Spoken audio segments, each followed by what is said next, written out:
Il était une fois, dans un petit village, un homme du nom de Tommy. Tommy occupait le poste de gardien de nuit dans le plus grand magasin de jouets du village. Chaque nuit, il assurait la surveillance du magasin sans qu'aucun événement inhabituel ne survienne. Un soir de décembre, alors que Tommy entamait sa ronde habituelle, une lueur rapide traversa son champ de vision. Pris de panique, il se lança à la poursuite de cette étrange lueur à travers tout le magasin. Soudain, la lueur s'arrêta devant lui. C'était une petite fée. Affolé, Tommy demanda à la petite fée de quitter le magasin de peur qu'elle ne crée des problèmes. Cependant, la petite fée n'écouta pas Tommy. Elle était animée par le désir irrépressible de s'amuser avec tous les jouets du magasin.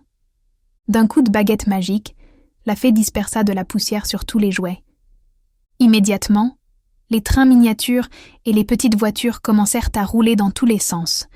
Les avions jouets voltigeaient au-dessus de la tête de Tommy. Perdu dans ce tourbillon d'activité, Tommy courait après la fée, tout en évitant les jouets animés qui s'animaient dans les rayons. Il se retrouva face à un groupe de poupées princesses organisant un bal, pendant que des peluches d'animaux gambadaient partout.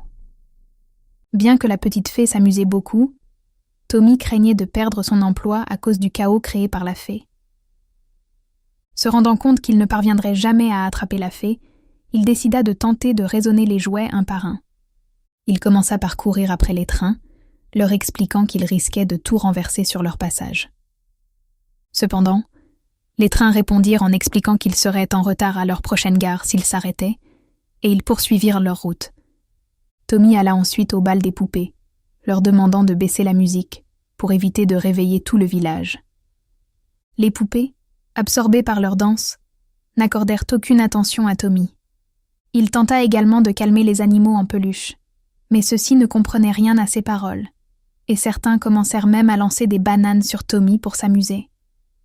Rien de ce qu'il essayait ne parvenait à calmer l'effervescence. Dépassé par les événements, Tommy abandonna. Il s'assit dans un coin, abattu, se disant que c'était sa dernière nuit de travail dans ce magasin. Touchée par la tristesse de Tommy, la petite fée mit fin brusquement à tout le tumulte. Elle n'était pas une fée malicieuse.